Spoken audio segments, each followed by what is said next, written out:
This episode of the ZuLoo Pōōdcast is sponsored by ZuLoo Inc., a benefit corporation dedicated to the goal of universal access to toilets, hygiene, clean water and sanitation through the power of social enterprise. Learn more at ZuLoo.com. They are a bug at, take away the beautiful wings and it's a bug. Yeah. I know at those sanctuaries you need to be very careful. Yeah. Where you step. Yep. And just expect them to land on you, but just tread lightly. Yeah, I think I tried to pick one up by its wing one time, and that was like death. Red it's like, flag oh warning no, it's going off. crippled. It couldn't fly after that. I totally. Way to go, Darren. Welcome to the ZuLoo Pōōdcast, where we talk all things poop, toilets, and sanitation. Through insightful news, impact stories, and quirky humor, we aim to discuss and highlight the critical role toilets play in whisking poop out of our lives, the impact toilets have, or lack thereof, in the health and wellness of humanity, and what ZuLoo is doing to help solve the current global sanitation crisis. Hey everybody, welcome back to the ZuLoo Pōōdcast. We're excited to have you listening in again this week. Thanks for being here. Have you told your friends about us yet? Because we want you to tell your friends and your family and your acquaintances and strangers that you meet about us. So do that. We're excited to have you on today. We're also very excited because we're joined by our producer, Trevor Sanders. What? Thank you. Trevor? Yeah, I'm used to watching Trevor over there, and all of a sudden I'm like, Here he is. It's way easier to be on that side of the cameras. But that's okay. I like your smooth voice in my ears here. It's very Let me keep soothing. that really smooth and soothing. It's good. It's not. Do more. I'm going to fall asleep. Oh, we love it. Well, Trevor, just like every other guest, though, we would love to have you tell our audience, who are you and how'd you get connected with ZuLoo? My name is Trevor Sanders, and I do audio production and podcasts and music and things like that. And I know both of you outside of the professional world. Yeah. Good friends, and you were a friend of my daughter's in high school. And so I got to watch Kelsey dance all through high school for 4 years. She's That's a great something dancer. I've still never seen before. She's amazing. She talks about it like, dancing. No, I could count on 3 fingers the really good dancers. Well, maybe I shouldn't say that. Maybe there's like a dozen. But no, it was great. She's a great dancer. But yeah, good friends with Darren and his wife Shannon, and Shannon and my wife Cody are the best of friends. And so Cody's been on the show. Cody's been on the show. Cody was on the Women's Day episode. That was so you can go fun. back and listen to that if you want to just hear 3 women talking about That's the one I hear most events. about is that show. Is that right? People talk about that show a lot. Yeah. Love that one. So it was inspiring. I was thinking about that one just unique. earlier today. Yeah. Yeah. It was unique. So really nothing's going to shock me because I've heard it all. It's true. Yes, because Cody is also in the health field. And so I'm sure she comes home. And I do her this. podcast as well. And so I know everything about women's health and now about global sanitation. So, That's right. You're well-rounded. Yeah. That's great. In all the right way, or all the right places. Thank you. Thank you. Awesome. We're glad to have you on the show. It's like 2 guests in one because we do have ZuLoo Pōō coming on later from Texas. Yeah, and he was a close friend of yours as well. Yeah, absolutely. Still is. Still is. Oddly enough, I can't seem to shake these friends for some reason. It must be good to stick around. Yeah. Yeah. Yeah, it's fun. Well, what'd you find in the poo news this week, Darren? Yeah, we got some poo news. Well, today, we're talking about Ghana today, right? We are, because our second special guest is Kwaku Anno. Kwaku Anno. The original inventor. I accidentally mentioned ZuLoo Pōō. But Joel's coming next week. Joel's episode is coming up next week. That's next week. Yeah. I got ahead of myself, right? So we'll talk about Joel next week.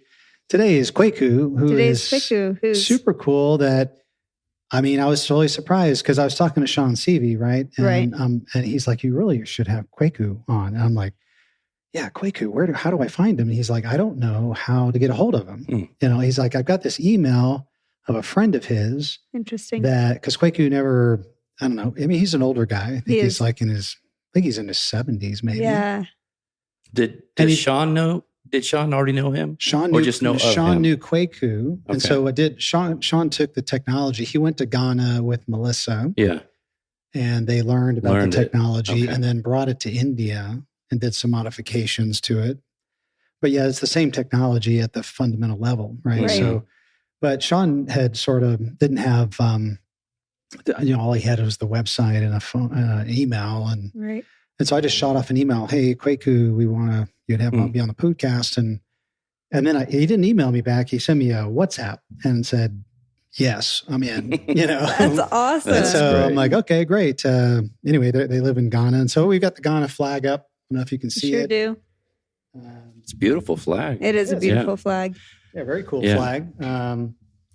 So as far as Poo News, we're going to talk about some facts about Ghana.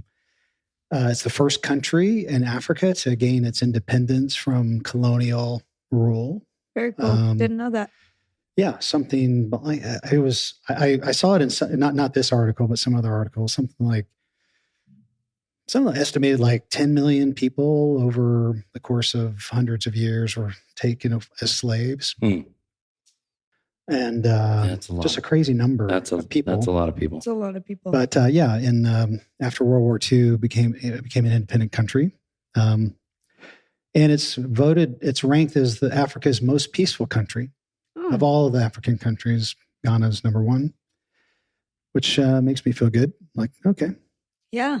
So let's see. What are some other facts? Got some, and it's, there are other 650 butterfly species in Kekum National Park in Ghana.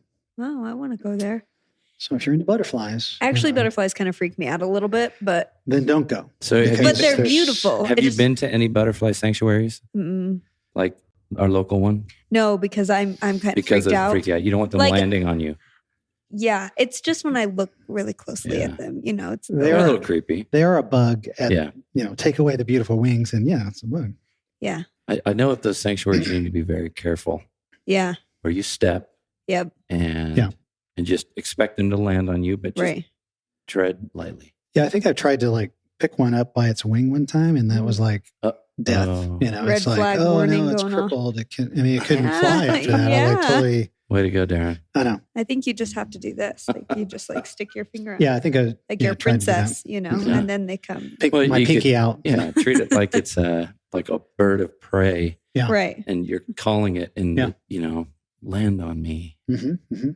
Yeah. When we go to Ghana, we'll have to check that out. Yeah. So a few other facts about Ghana that you may not know.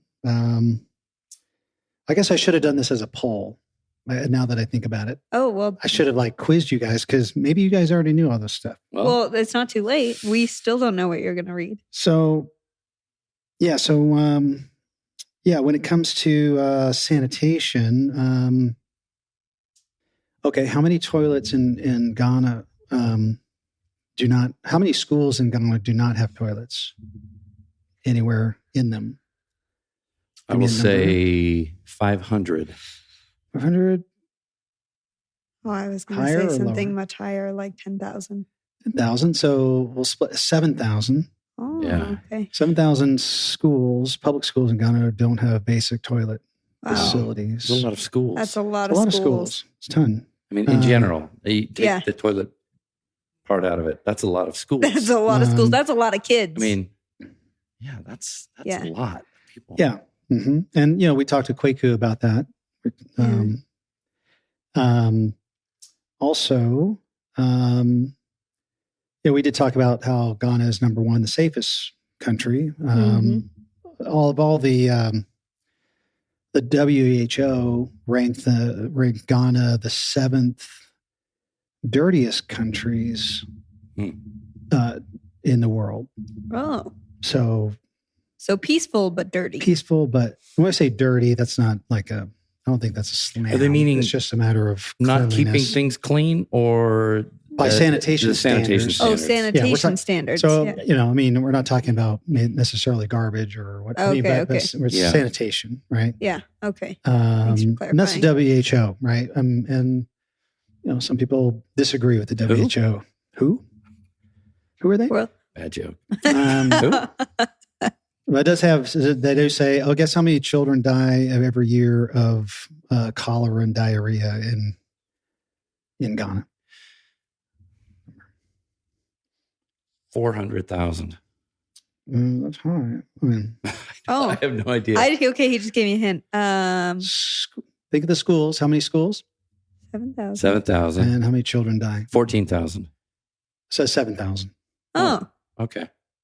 Oh, not too bad. Yeah. No, not too bad. No, I'm just saying that's a lot closer than Yeah. the 400,000. Yeah, that's tragic. I mean, it's tragic anytime somebody Do you loses know life. if these children have access? Like, what is the percentage of homes that have have toilets or soilets? Like, do they have access to toilets at home but not at school?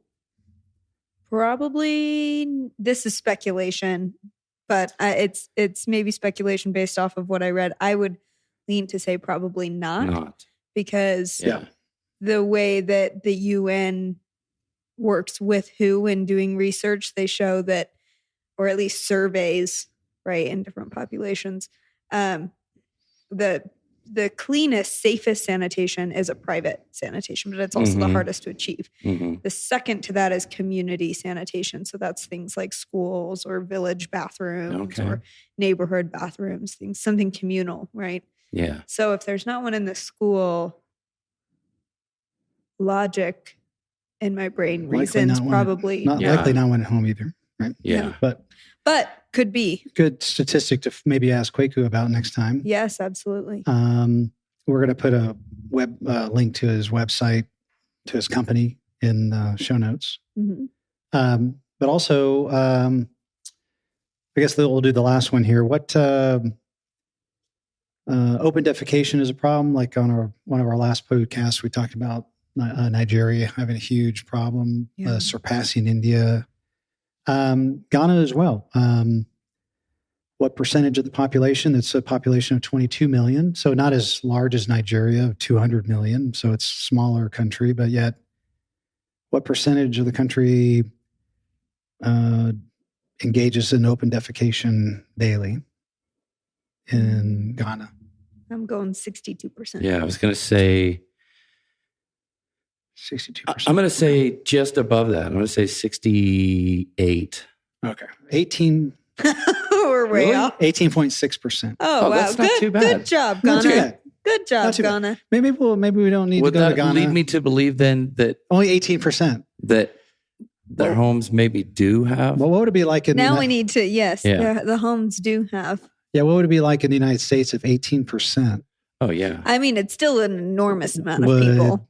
I mean, go poop outside. When you go to some cities in the United States and you see what 0.5% of a population in a city can do with open defecation. Look at San Francisco, right? The inner city of San Francisco. Right? Yeah, I've been to multiple cities everywhere and seen it, and it's just times that by. And I've seen people doing it. And you just okay, middle of the day. Yeah. Truth be told, I didn't know that about San Francisco. I just came back from San Francisco. Yeah. I was fortunate enough not to have that experience. You probably didn't go downtown. Well, you know what? We did stay in a nice part of town, and I went walking a couple of blocks, and it was striking the difference between where I was staying and where I went walking. Yeah, and you don't have to go far. I didn't. It was literally you can half a mile. Yeah, you can go a couple of streets away. Yeah. And things change visibly, I drastically. was like, hopefully you to do it at night. Probably, hopefully. No, it was daytime. Okay. Yeah, but. And that's big city living. That's big city living. Yeah. And you think, this is a really modernized place. Surely everybody has access to some kind of social service that might help them, give them access to a resource like a toilet. And right. I mean, there's a lot more than just access to a resource, but yeah. Right. Anyway, now I know. Glad you survived. Yeah. Maybe not a place to wear open-toed shoes if I'm going walking downtown. Yeah, maybe clean them before you go back into your hotel room. Yes, that's what I would say. Yeah. Well, yeah. So what else? What else about Ghana? We're talking about Ghana, not San Francisco today. Yeah, that's right. We got sidetracked. But yeah, that was what I had to share. So, I mean, there's more facts that you can check it out. We can share these links. But so awesome country. And we're fortunate to talk to Kwaku. And you're fortunate enough to listen to it in just a few moments. That's right. And learned about his company and again how he designed the Biofil is what they call it. They don't call it a soilet. We call it a soilet. That was kind of a name that the India Project gave it, but he calls it a Biofil. I've heard soilet before, though. Okay. Before getting involved in this. Oh, cool. I have heard that term. I had not heard of Biofil. Yeah, but Biofil. That's a company name? Yeah, that's Biofil. Yeah, okay. Biofil is the name of his company, and they commercially produce these toilets, deliver them, install them in Ghana and elsewhere, Nigeria, a bunch of other places they were talking about. And Kwaku is semi-retired. His son Frank is taking over the business, and they got quite an operation over there. So yeah. Excited to meet with them. They were talking about going to the World Toilet Summit. And so we maybe run into them there. Hopefully. And so, so here it is. Hope you enjoy listening. Well, Kwaku, welcome to the ZuLoo Pōōdcast. We're so excited to have you on. We feel really honored to be able to meet you. This is our first introduction together, but we're excited to chat with you and get to know you a little bit more and get to know BiofilmCom a little bit more. Welcome. Thank you for being here. Thank you. Thank you for having me. Yeah. So go ahead. Oh, I was just going to ask to start off, if you could tell us a little bit about yourself and a little bit about your business. We would love to know that. I think our listeners are new to what you do and would love to just have that brief introduction. My name is Kwaku Anno. I'm married with 2 girls. I have 2 girls. Both of them now adults. One is a lawyer. The other one is in education. Biofil came about as a result of observations that on a daily basis I make. But a big change came when I observed my dogs. And at that time I had about 15 dogs on the compound. It's a big compound. So you can imagine the amount of litter that the dogs generated. But one interesting observation is wherever their litter landed, if the conditions were right over it, and the litter dried grass, this poo of the dogs disappeared sometimes within 2 days. Within 2 days, you have earthworms, beetles, pull all the stuff into the ground. So I began to read a lot more about this phenomenon. And it was really what was happening every day in the rainforest environment. And you had a whole micro and macro organisms quickly feeding on the waste. Sometimes, even as soon as it drops, you had the organisms feed on it. And they actually feed on it. And it becomes nutrients for the trees and plants in the rainforest. In fact, the lushness of the rainforest is almost totally dependent on this phenomenon. The soil nature or the soil under the rainforest in many instances is fertile because the nutrients are mainly stored in the trees and what drops is quickly recycled. I tried to mimic this phenomenon in a small plastic bucket with a cover. And what I noticed was if the bottom of the plastic container is in contact with the ground and also is perforated so that it's aerated at the very base, earthworms quickly colonize it, beetles quickly colonize it. And whatever you put on top very quickly gets decomposed.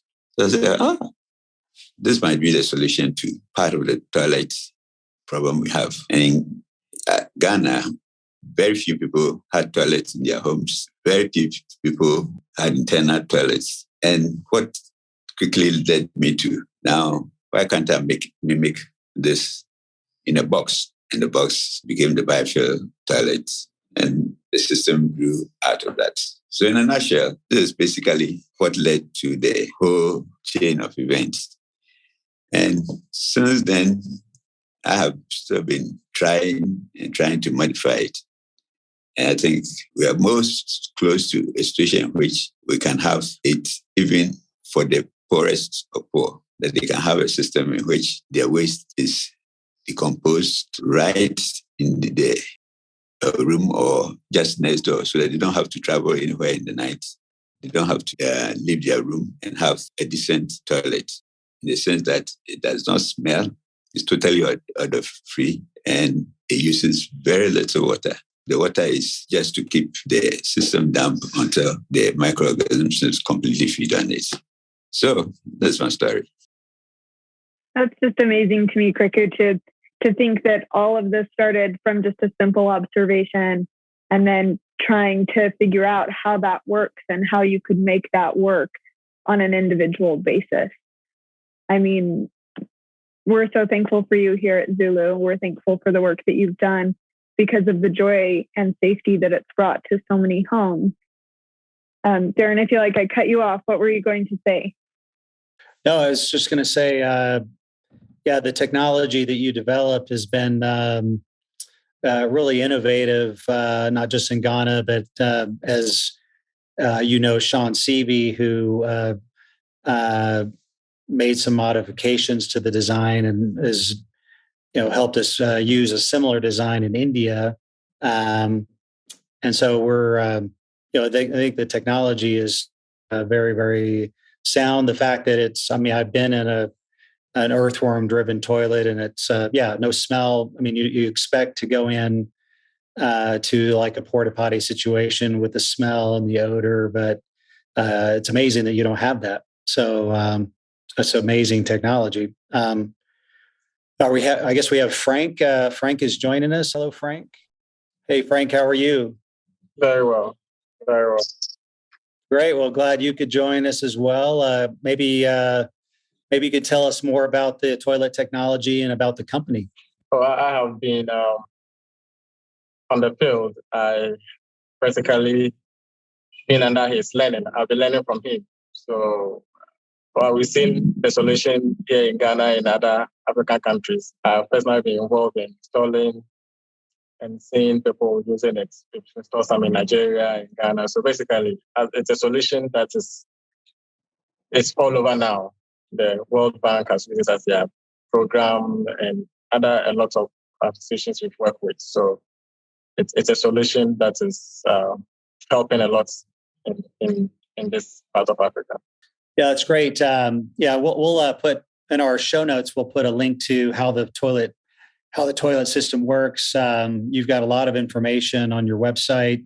How the Biofil works. So you're currently operating in Ghana, I know, but you mentioned some other countries as well.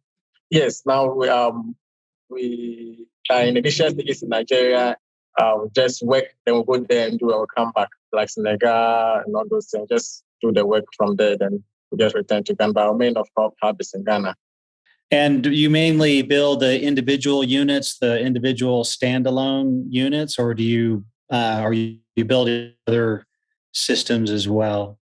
Oh, we build a lot. We've done cluster of them for schools, for communities, and all those ones. So it comes in as the demand. So it can come with 20 units together for a school, and then you have to fix it. So it can come as 20 together as standalone units together for community. It's also installed for them. Are you able to? What kind of climates does the Biofil work in ideally? Well, as long as the ambient temperature is above 20 degrees, wherever earthworms can exist, the system will work. Okay. In the temperate areas where it gets extremely cold and snow, usually below the frost line, which is around sometimes 16 average, it works. Mm-hmm. So you can have snow by the size of the digester, as long as the base of the digester is below the frost line and the size covered with something that will warm it, straw, whatever.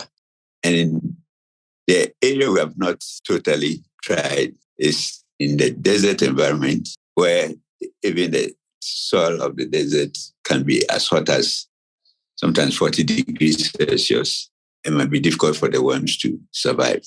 So basically, wherever you find worms, the system will work. Well, that's good news because earthworms are pretty ubiquitous around the world, no matter where you go. So different varieties. I think there's thousands of different species. I'm supposing that it's not any particular type of earthworm. As long as they're an earthworm, it works. Yeah. Yeah, and all earthworms feed on decaying matter. There are thousands and thousands of different earthworms that work in any environment. So I'm curious to know, what is the process of getting a biofil toilet from the lab, from the company, into somebody's home? What's the typical process that you see there? Well, now all the components of the digester are prefabricated, and basically is the outer casing. There's something we call porous concrete, but basically what it does is it lifts the waste and creates an air gap between the soil and the waste. So it's a porous material. We suspend it in the digester. Earthworms climb up to feed. And we have the porous concrete designed so that the earthworms will be able to go through it. These components are prefabricated. The system is installed, and the pipe from the waste, the flush, is directed to flush on top of the porous concrete. So it flushes on the porous concrete, the water quickly separates, and what is on top, which is almost like the rainforest environment, that's the decomposition. For those that are far away, we put the whole system on a truck and ship it to the final destination and install. Okay, I see. And is it really just open to anybody who wants to purchase one? Are they donated to communities? What's that side of things like? But right now, well, ours is a commercial venture, so anybody who can afford it gets it. And as long as they pay for it, we can install it. Like I said, currently, we have so designed the new system that is coming out, we believe will be affordable by even the very poor. How much site prep is necessary before you install the toilet? Isn't there some the drainage for the system? Isn't that a key component before you install the rest of the unit? Yeah, this is an important factor. Most of the time, we work with the client. The system always has to be installed above the waste flood level, because when the digester is flooded for a long period, typically a day or two, then you lose all your earthworms. We go and survey. There are instances in which it cannot, will avoid installing because certain seasons or certain times of the year, the building is actually flooded. Even their rooms are flooded. And in such a circumstances, it's impossible to do the right installation. But now, because we have so many such homes in Ghana, we are developing a new digester. It's a new flushing system, which makes sure that even when the home is flooded, the digester is not flooded. In certain places in Ghana, even the smallest rain and the place is being flooded, not flooding from the rain that comes from there alone, but all the runoff from surrounding places end up in those low-lying areas. In addition to what he said, usually the digester is designed in such a way that there's a rapid separation of the liquid from the solid. So the liquid is always allowed to permeate into the soil. So if the soil is permeable, it's able with what we call a drain field, a field that's allowed water to drain into the subsurface of the earth, and the earth serves the filter, so it cleanses the water and it meets the water table. So there's always that rapid separation of the liquid from the solid in the digester. So the digester doesn't flood, as he said. So that's critical to keeping the earthworms alive, is keeping that water out of the system, right? Exactly. Correct. Okay. If a system floods or you lose the earthworms, is it just a matter of replacing the earthworms, or does it take a while to get back online, so to speak? Typically, once the drainage has taken place and once it's not waterlogged or soggy, the system will restore itself. Okay. It restores itself. Yeah. The earthworms would come back and do it. You don't have to get a new batch of earthworms. Water drains away. In a few days, it will be okay. They return. Okay. Yeah, maybe tell us a little bit more about your company, Biofil. Looks like you have a pretty large team there on your website. Maybe tell us about how things are going currently for the company and maybe what your plans for the future are. Well, I personally am semi-retired. Yeah. And hopefully is taking it to the future. But at this period, I'm using it to refine the design so that it's readily available. And I said, even to the very poor. Mm-hmm. Part of what we are also doing is, the interesting thing is wastewater or runoffs always contains nutrients. We want to design the digester so that it improves the quality of runoffs, not necessarily coming from toilets. If you visited Ghana and many other African countries, you realize that the drains smell. And the drains smelling is an indication that organic matter is decomposing. Now, before the water and the runoffs enter into the drain, if they go through a similar system like the digester, then the organics will be decomposed in the digester, and what will come out will be clean water. That will solve the problem of smelling drains in Africa. Mm-hmm. And the other issue we are looking at also is kitchen waste. Even kitchen waste can totally be treated with a system similar to the digester. Mm. A small system.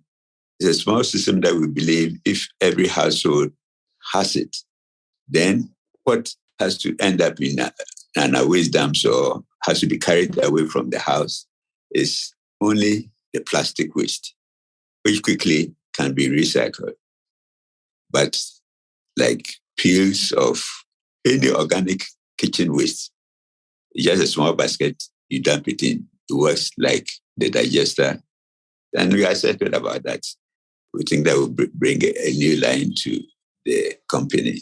Yeah. So, Frank, are you taking the company into the future? Yes, it's a big challenge. It's a lot of work, but we are working together. We can't leave him to leave us like that. We still push him in whenever we need him in the office. And yeah, he's been very helpful these few days. But yeah, we are working. We are still working. Okay, great. Are you guys participating in the World Toilet Summit in Nigeria? Yes, I've informed him about it. So he's just to make a decision whether we will come. We already have a project we are looking into it in Nigeria, and it sits in Lagos. Awesome. We look forward to maybe meeting you there if we see you in Nigeria. Sure. Are you going to be there? Yes. Yeah, ZuLoo is one of the sponsors for the summit. So. Oh, okay. Yeah. Well, Kwaku and Frank, it's been such a wonderful time chatting with you. We need to wrap up, but we wanted to give you just a last minute opportunity to say anything to our listeners, either about biofilm or perhaps where you see the future of sanitation going. I'm excited because if I peep through the magic glass, I see we are getting close to a situation in which people without toilets in their homes will be a thing of the past. Well, that's our common goal. So we look forward to helping you do that. Thank you both for joining us on this show. We hope you have a wonderful rest of your day and we'll stay in contact and hope to see you at the World Toilet Summit in November. Okay. I love talking to Kwaku and Frank. Kwaku and Frank. I didn't expect Frank to come on. I didn't either. I just thought Kwaku, but then Frank pops in nice on the Zoom bonus. call. Yeah, it was a nice bonus. Yeah, and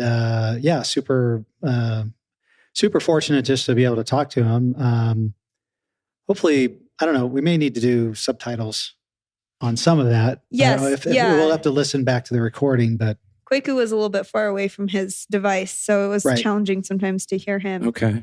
But super great that they were able to come on. And like I said, they just, they were quick to respond and just, hey, let's come on the Poodcast, One thing that really struck me as fascinating during our chat with Kwaku was just his ingenuity. I mean, something as simple as observing the natural world, right? And I think so often we're trying to think of like, oh, what are these innovative new technologies we can use to solve all these issues? And I think sometimes so many of those answers are surrounding us if we just slow down and take time to observe how things are already done. I think my wife talks about that a lot with medicine. Yeah.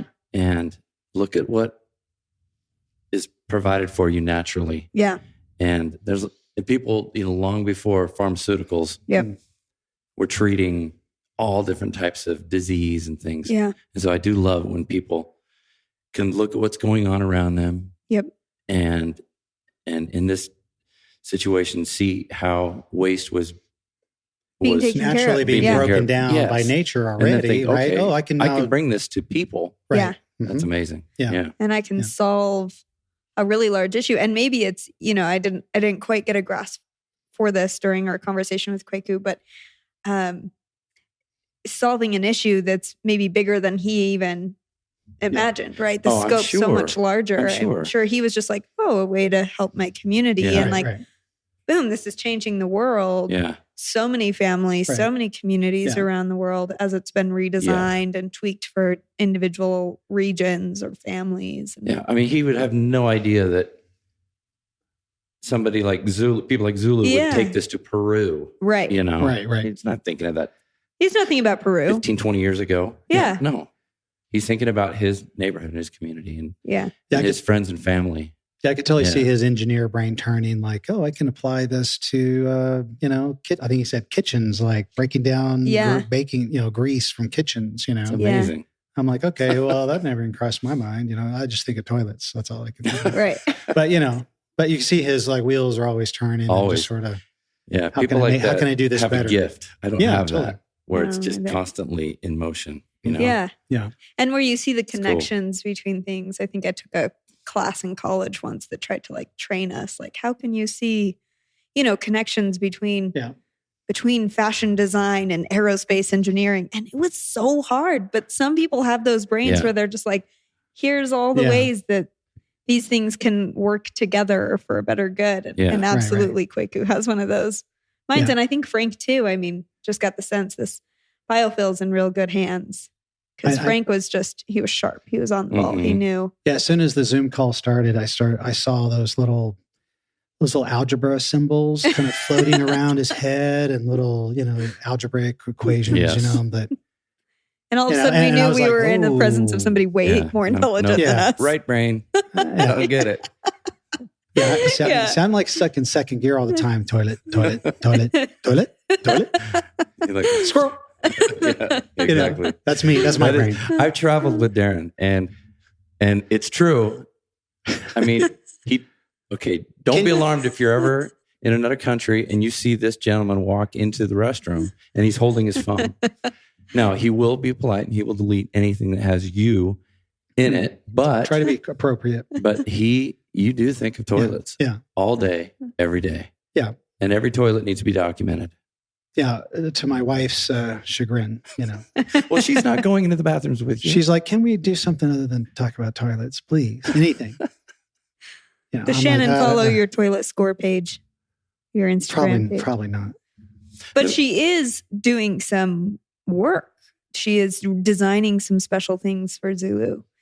She's excited about that. She's have that artistic brain that I don't have. And so she does she's actually talking about doing some Peruvian art. Hey, cool. As kind of connected with our Peru project. That'd be great. know? Yeah. She would do that really well. Yeah, So I think I burned her out on Peru, though. She doesn't want to go back. As beautiful as Peru is, she's like, no, I've done that. She's done Peru. Peru. And India is like a no-go. Like, no. Yeah. Yeah. I'll paint beautiful pictures maybe. Yeah.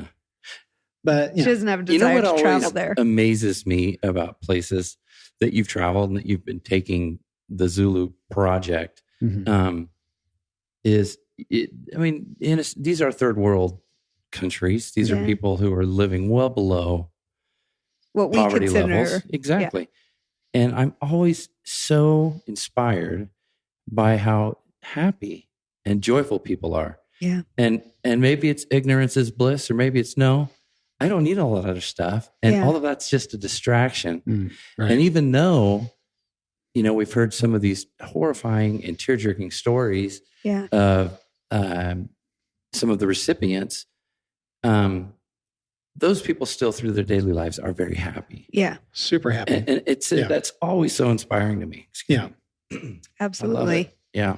I mean, you really see it in the children too, especially in India, just super big, bright smiles. Huge smiles. Yeah. Round faces and beautiful white smiles and just loving life and not really being even aware of like, oh, do you live in a hellhole here, from my perspective, right? But yet, I mean, that's the common element is, it's all about families and, taking care of each other and all of that. And that's the common element you see. And, just toilets are just a basic necessity of life that, we're trying to play a part of that and, hopefully, feeding into that equation, I wasn't able to be a part of your interview that you did, but did they mention a number of how many people have received their product?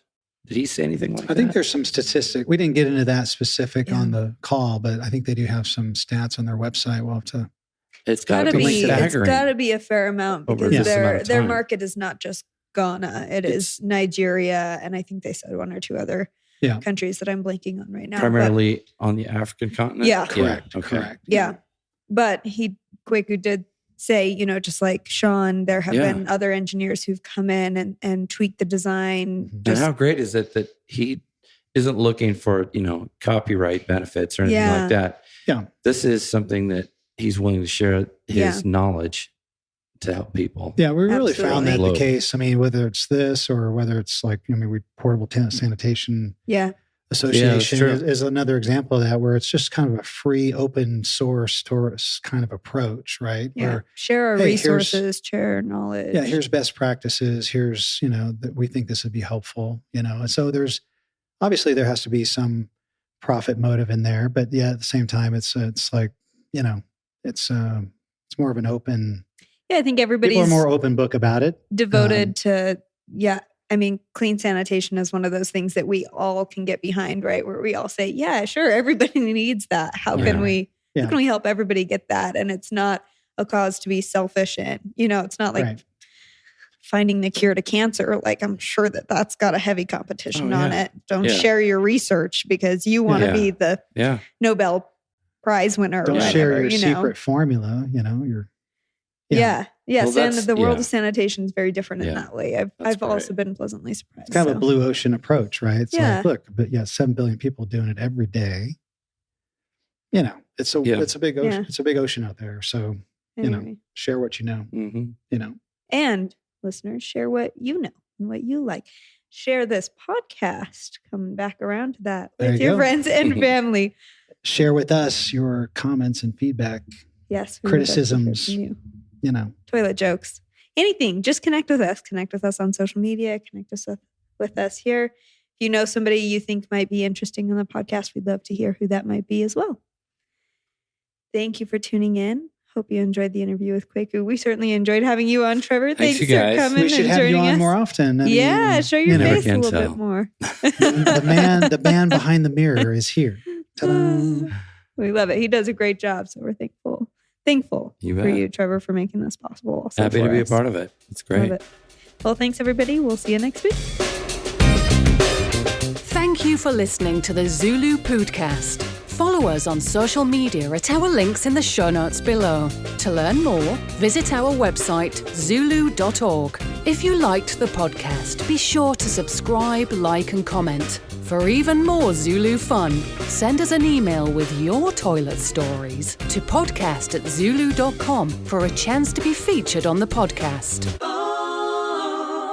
This episode of the ZuLoo Pōōdcast is sponsored by ZuLoo Inc., a benefit corporation dedicated to the goal of universal access to toilets, hygiene, clean water and sanitation through the power of social enterprise. Learn more at ZuLoo.com.